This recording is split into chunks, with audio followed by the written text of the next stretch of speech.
Selamat pagi, selamat siang, selamat malam buat para mahasiswa dan para netizen yang budiman. Kita bertemu lagi pada perkuliahan algoritma pemrograman.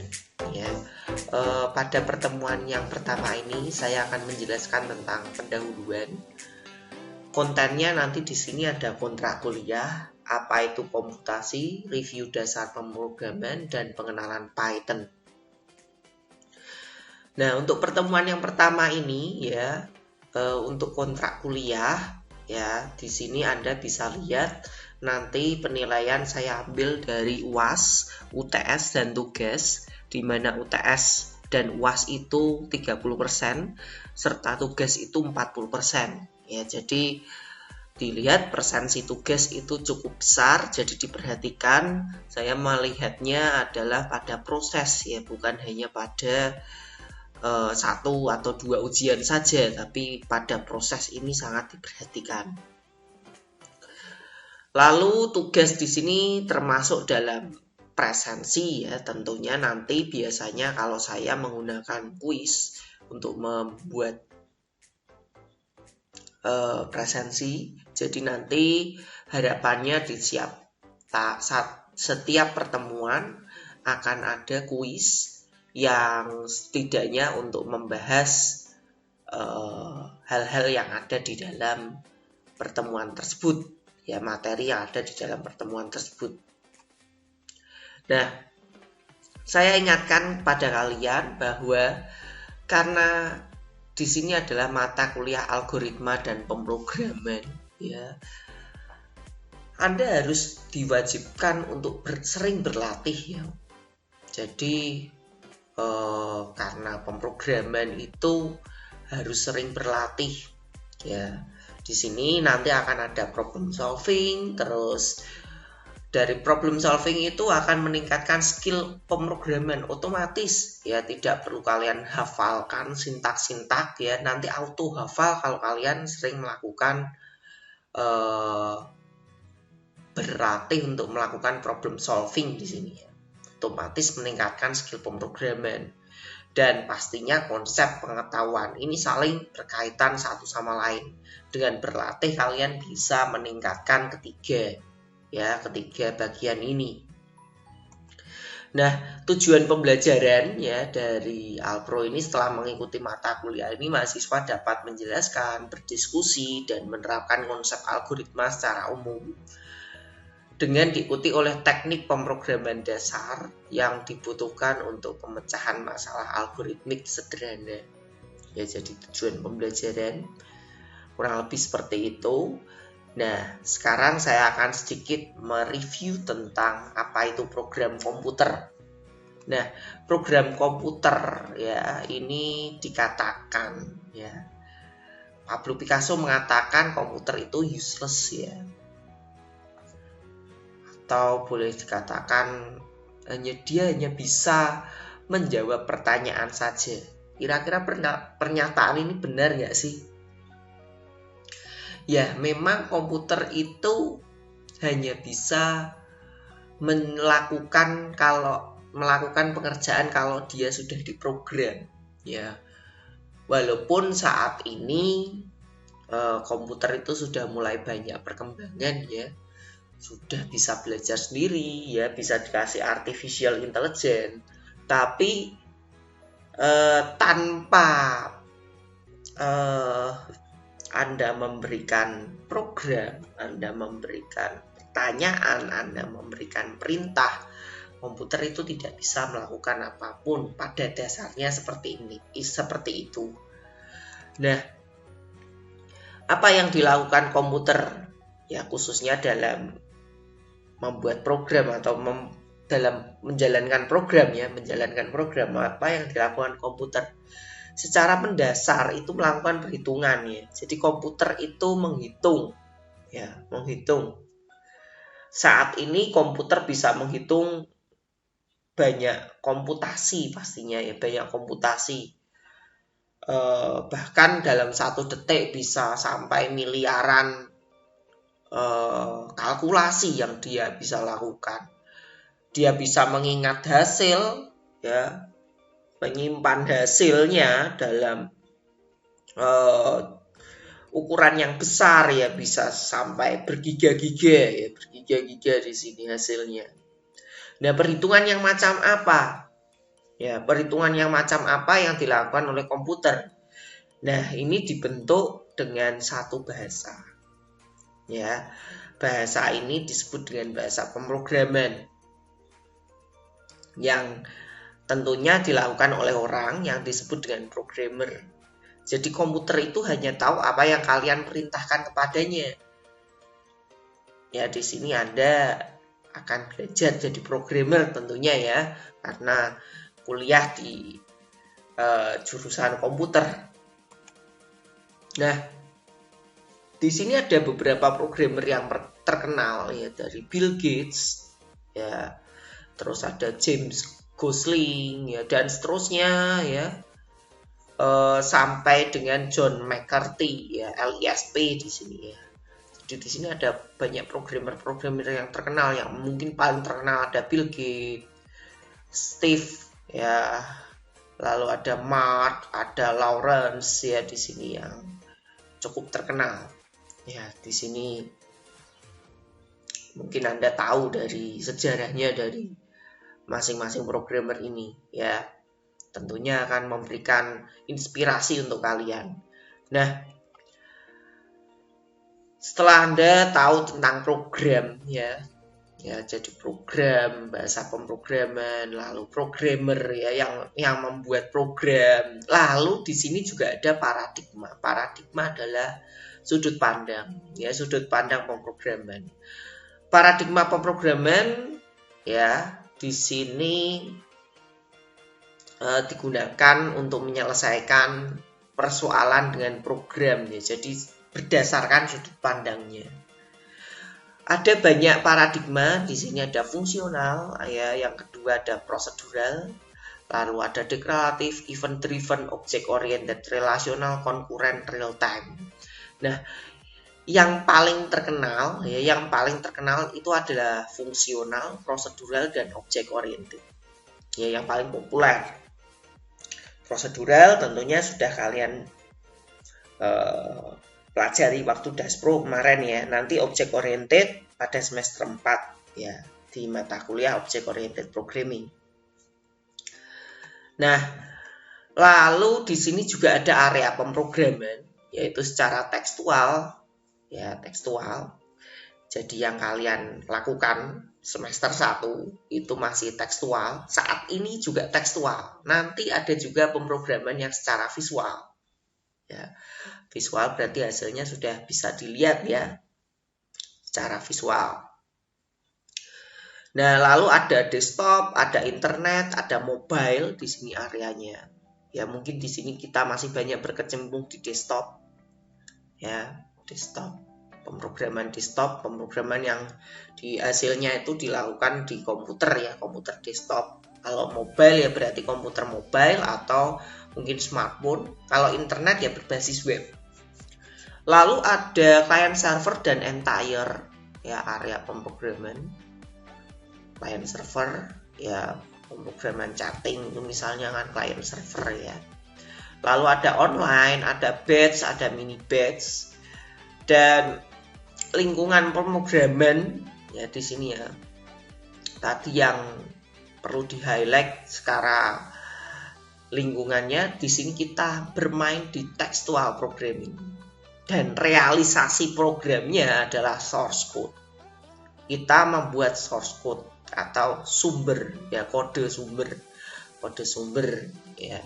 Karena yang dijalankan di dalam komputer itu sudah bukan source code lagi, tapi hasil kompilasi ya. Ya, compiler namanya yang untuk mengubah, atau interpreter. Jadi untuk program yang dijalankan oleh komputer itu hasil kompilasi atau interpretasi ya. Yang kita bikin saat ini adalah source code. Source code itu kalau kalian di semester 1 ekstensinya yang .py ya, itu ya kalau pakai Python. Kalau pakai C ya bahasa C ya .c, dan bahasa pemrograman lain. Nah, Perlu diingat lagi di sini arsitektur dasar mesin atau arsitektur dasar komputer. Ya, komputer itu punya control unit dan ALU, arithmetic logic unit, ini yang disebut sebagai CPU. Ya, central processing unit itu punya dua bagian utama, yaitu control unit dan arithmetic. Lalu di sini ada memori, ya. Memori itu untuk menyimpan data dari level tertinggi sampai dengan level terendah. Ya, mungkin memori yang terkecil tapi paling cepat itu, kalau Anda masih ingat, itu ada cache memori yang masih satu lingkungan, masih satu komplek dengan CPU. Ya, jadi CPU sendiri punya memori, ya, cache memori. Lalu setelah cache memori ada RAM, ya, RAM dan ROM. Ya, lalu ada hard disk. Mungkin sekarang hard disk sudah banyak digeser dengan SSD, ya. Lalu sudahnya itu ada flash disk, CD dan lain sebagainya. Nah, memori yang dekat dengan komputer ini biasanya ukurannya kecil tapi semakin cepat. Ya, makanya kalau kalian beli prosesor, ya mungkin ini perlu diketahui, kalau beli prosesor itu tidak hanya kecepatan saja yang dilihat, tapi ada memorinya, cache memorinya. Semakin besar, semakin mahal. Nah, dari memori ini lalu ada prosesor, ya, CPU dan ALU. Ini akan dihubungkan dengan input dan output. Input device itu ada, ya, mouse, lalu ada keyboard, ya, kamera, mic, ya, mikrofon, ya. Lalu outputnya itu ya layar, ya, seringnya Pak, printer dan lain sebagainya. Ya, ini yang arsitektur dasar mesin. Next lagi, ya, di sini ada program penyimpanan komputer. Ya, urutan dari instruksi atau perintah tersimpan di dalam komputer. Ya, jadi instruksi atau perintah tersimpan di dalam komputer terdiri atas perintah-perintah yang sudah didefinisikan sebelumnya. Ya, jadi instruksi atau perintah tersimpan itu pastinya sudah mengandung aritmatika dan logika. Di dalamnya selalu ada tes sederhana dan perpindahan data. Ini perintah-perintah yang sudah didefinisikan dalam membuat program. Nah, program spesial di sini, ya, tadi sudah saya jelaskan, ada compiler dan interpreter. Fungsinya untuk menerjemahkan dan mengeksekusi setiap perintah dalam satu aksi atau urutan. Ya, jadi interpreter itu fungsinya untuk menerjemahkan per urutan perintah, ya, dari perintah ke perintah. Tapi kalau compiler itu menghasilkan kode objek yang kemudian di-link oleh linker menjadi kode yang dapat dieksekusi. Nah, ini yang nanti dijalankan oleh komputer. Tadi kan sudah dijelaskan, ya. Yang kita buat itu source code itu tidak bisa langsung dibaca oleh komputer, ya, melewati interpreter dan compiler. Inilah nanti hasil program itu dijalankan. Nah, program itu juga menggunakan serangkaian tes untuk merubah alur kontrol atau melalui urutan. Maksudnya tes di sini kondisi, ya. Ya, ada kondisi. Ya, kalau kalian masih ingat di dalam mata kuliah Daspro kemarin, dalam program itu pastinya ada urutan atau sekuensial. Nanti ada kondisi dan ada perulangan. Nah, kondisi itu menentukan alur program, ya, alur program juga, ya. Jadi dengan kondisi kita bisa memberikan beberapa opsi program, ya. Jadi program itu tidak hanya monoton, tapi dia bisa memberikan opsi, ya, sesuai dengan kondisi yang diberikan, sesuai dengan kondisi yang ada. Dan program itu juga bisa berhenti ketika sudah selesai. Kalau program tidak bisa berhenti, ya program itu bisa jadi error, ya. Nah, ini jangan sampai program tidak bisa berhenti. di mata kuliah dasar pemrograman sudah dijelaskan bahwa program itu harus bisa berhenti. Dan itu harus bisa diketahui atau sudah bisa dideteksi oleh programmer sebelumnya. Kalau tidak bisa berhenti bahaya ya, nanti jalan terus. Akhirnya dimatikan secara paksa. Nah, bagaimana agar mesin paham dengan perintah kita? Nah, yang pertama menggunakan bahasa mesin. Contohnya 1010 dan seterusnya ini, atau bahasa biner ya. Sebetulnya yang diketahui oleh komputer ini adalah 1010 atau hidup mati seperti ini. Ini adalah bahasa mesin. Tapi manusia tidak mungkin memahami ini secara langsung. Ya, manusia menggunakan bahasa pemrograman ya tentunya ya. Contoh print hello di sini, perintah print. Nah, nanti melewati compiler dan interpreter, nanti perintah ini akan diubah ke dalam bahasa mesin. Walaupun tidak langsung seperti ini ya, dia akan melewati bahasa assembly juga ya. Kalau mau tahu lebih detail, jadi dari bahasa pemrograman diubah ke bahasa assembly atau dengan menggunakan compiler ya nantinya. Lalu lewat assembler, ya lewat assembler dia akan berubah menjadi bahasa mesin.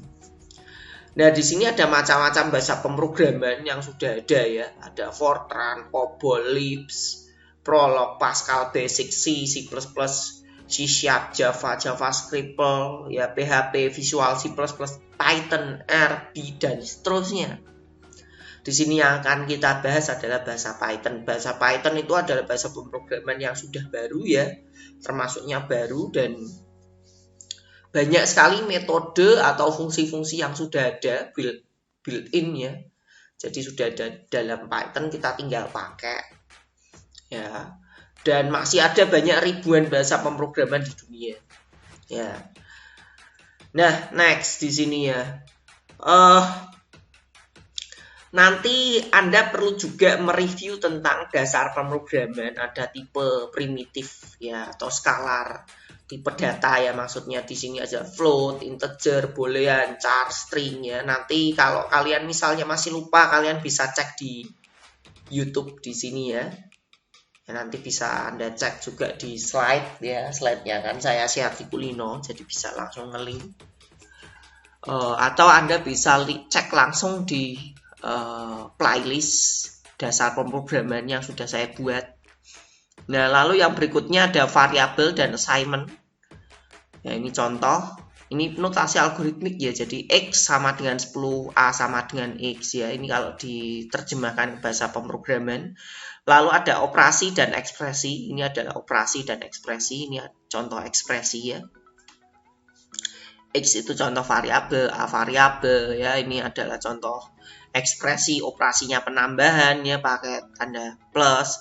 Lalu ada percabangan ya, kondisi ya. Percabangan atau kondisi itu ada if else, else if ya, ada nested ya di dalamnya. Nested itu berarti di dalam kondisi ada kondisi lagi. Lalu ada pengulangan, while loop, for loop ya.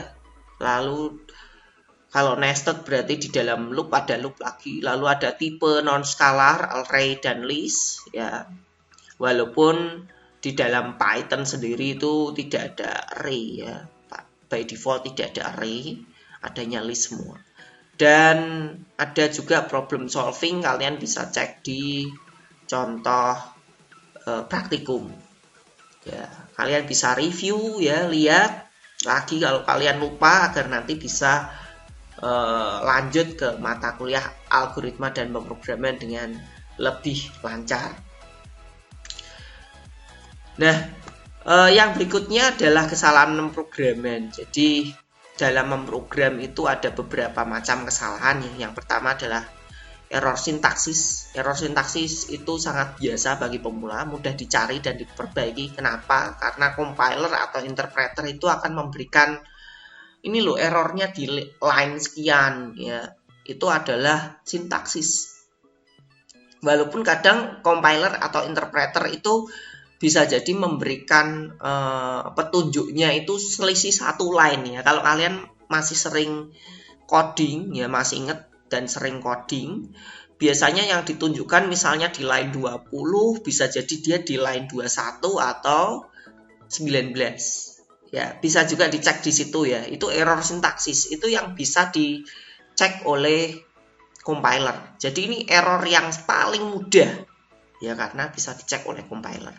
Lalu ada error statis sintaksis. Ini bahasa pemrograman secara otomatis akan memeriksa ini, tetapi dapat menimbulkan perilaku yang tidak terduga. Jadi hasil yang sulit diartikan atau tidak pasti.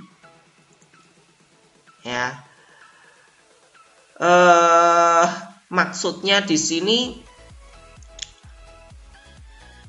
hasilnya itu akan sulit diartikan, kadang juga tidak hasilnya belum tentu kita bisa. Kita lihat juga dia di sini ya, tidak ada kesalahan sintaksis maupun statis sintaksis, tetapi memiliki arti yang berbeda dengan yang diharapkan oleh programmer ya. Misalnya ada crash, lag, infinite loop, memory leak, output tidak bisa berhenti seperti yang diharapkan. Istilah kerennya bug. Solusinya debugging atau metani ya, bahasa Jawanya itu mencari bug atau kutu.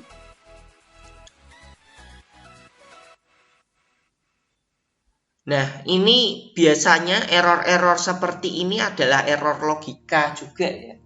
Arahnya atau disebut dengan error logika. Kalau saya sering menyebut dengan error logika.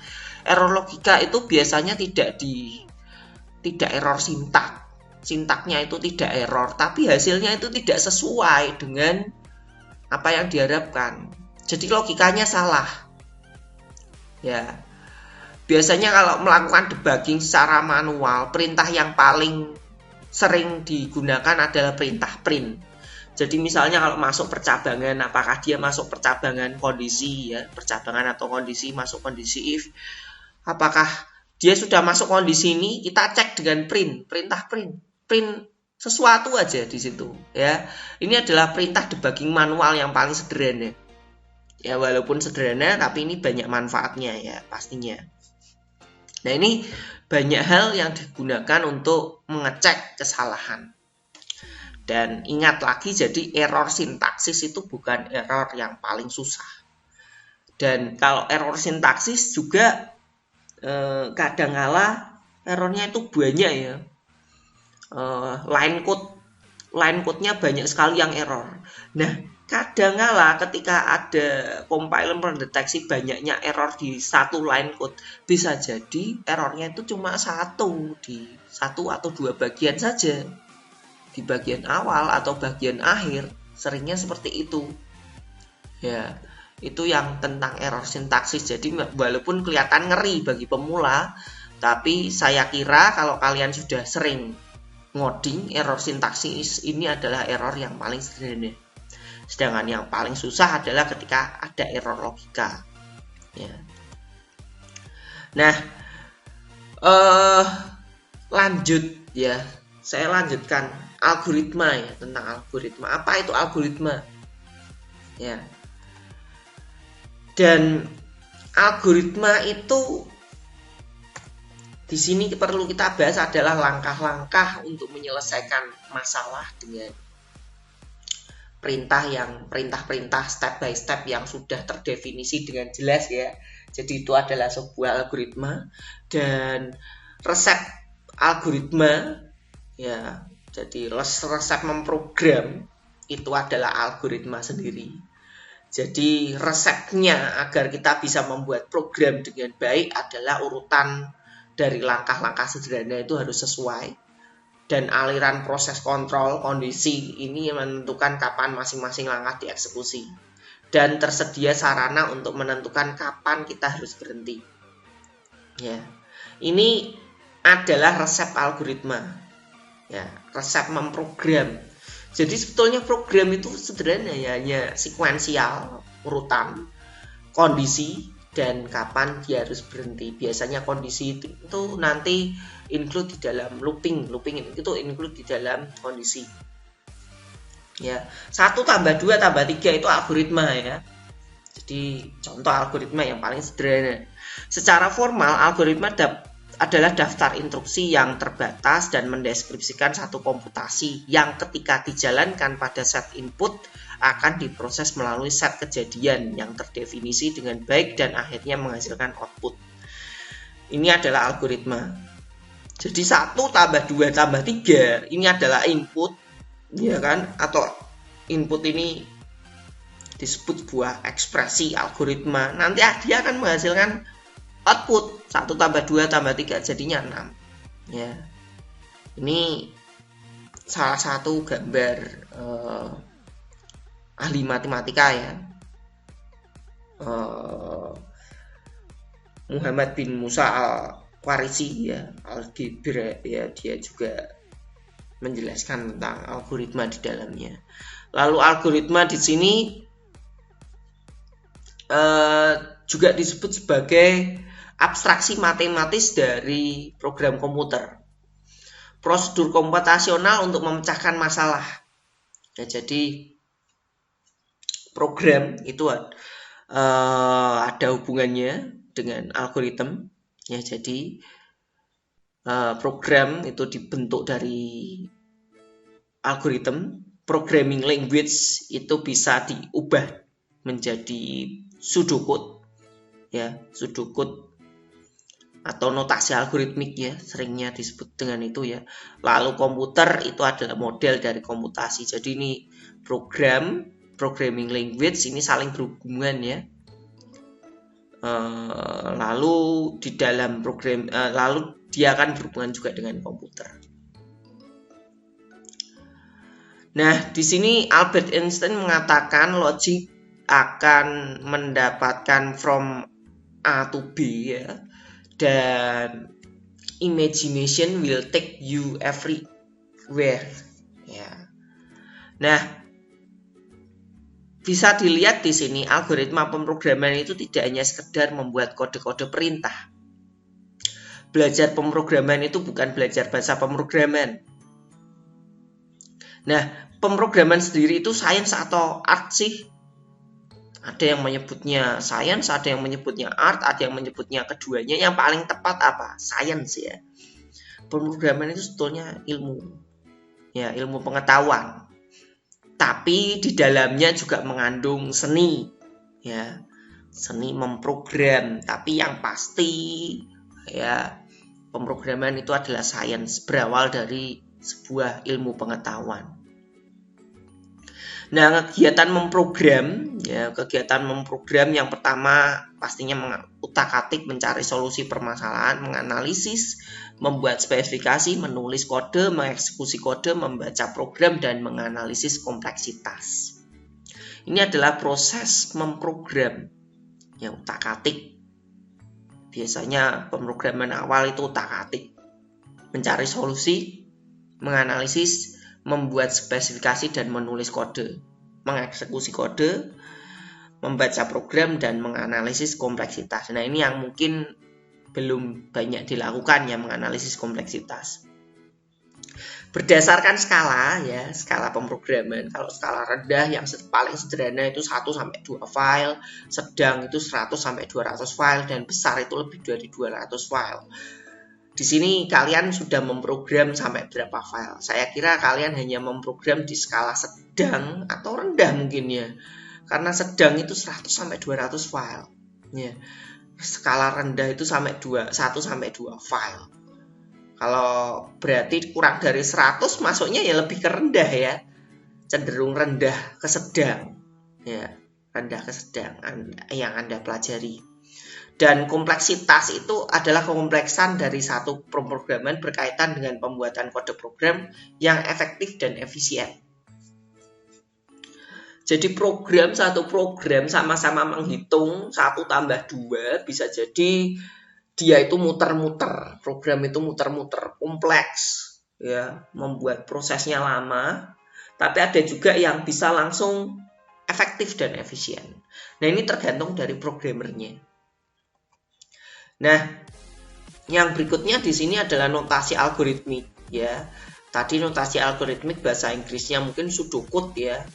Nah, bentuk penulisan algoritma atau teks algoritma biasanya terdiri dari 3 bagian utama, judul, kamus, dan algoritma. Judul itu adalah spesifikasi deskripsi program secara umum. Kamus ini adalah definisi konstanta, tipe data, variabel, spesifikasi, ya prosedur atau fungsi. Dan algoritma sendiri adalah isi penyelesaian masalah dengan menggunakan elemen-elemen pada kamus. Intinya program ini berisi instruksi-instruksi atau pemanggilan aksi. Bisa dilihat di sini ya, judulnya adalah penjumlahan.py. Ini adalah komentar ya di dalam kurung ya, kurung awal menjumlahkan bilangan 1 sampai dengan n, di mana n merupakan variabel yang menangkap nilai dari menangkap nilai yang diinputkan oleh user. Ini adalah judul ya, judul beserta penjelasannya menggunakan komentar ya.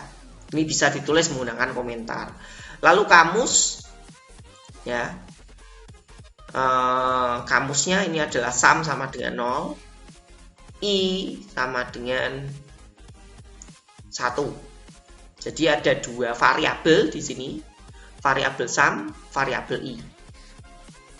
Ya. Sedangkan input n ini masuk ke algoritma. Jadi input n ini algoritma ya. Seharusnya algoritma naik ke atas ini. Jadi ini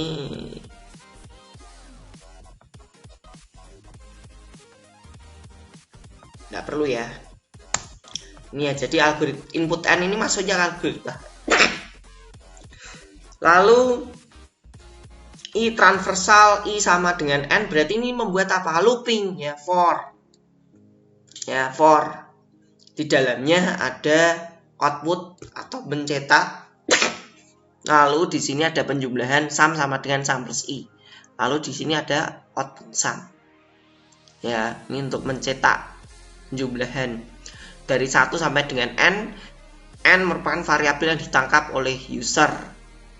Ditangkap dari inputan user ya, menangkap inputan dari user. Jadi kalau misalnya n-nya itu 5, berarti 1 tambah 2 tambah 3 tambah 4 tambah 5.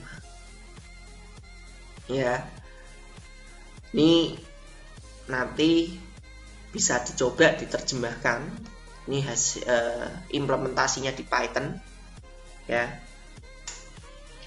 Bisa dilihat di sini kamus, terus di sini ada n, int input n, berarti integer positif ya. Di sini langsung dari inputan user ya. I-nya ini bisa langsung dimasukkan di dalam algoritma, walaupun sebetulnya bisa dideklarasikan di kamus di sini, tapi di sini langsung diterjemahkan di algoritma. Ini implementasinya ya, nanti bisa dicoba ya hasilnya apa. Kalau tadi 5 berarti 1 tambah 2 tambah 3 tambah 4 tambah 5 kalau n-nya 5. Nah, persiapan praktikum apa yang nanti harus dipersiapkan. Di sini ada sebuah kata-kata lagi ya, kata-kata mutiara. Ilmu komputer bukan tentang komputer, sebagaimana astronomi bukan tentang teleskop ya, Edgar Dijkstra. Nah, untuk mempersiapkan praktikum nanti, Anda perlu menyiapkan Python. Bagi yang komputernya mungkin sudah diinstal ulang Windows-nya atau diinstal ulang OS-nya, jangan lupa diinstal lagi Python-nya ya, persiapan nanti instalasi Python. Anda bisa, kalau lupa Anda bisa lihat tutorialnya di sini ya, atau cari tutorial di internet, googling sendiri aja bisa. Lalu untuk membuat program nanti kalian bisa menggunakan editor itu ada Notepad++, VS Code, Sublime. Nanti gunakan yang kalian terbiasa aja. Kalau saya nanti mungkin menggunakan Notepad++, lalu simpan namanya dengan apa ya, ekstensi.py ya. Misalnya contohnya kode.py atau apapun namanya tanpa spasi ya, tanpa spasi.py. Ketikkan pada komen atau cmd atau terminal Python kode.py atau perintah Python ya, jalankan dengan Python apapun namanya tanpa spasi.py.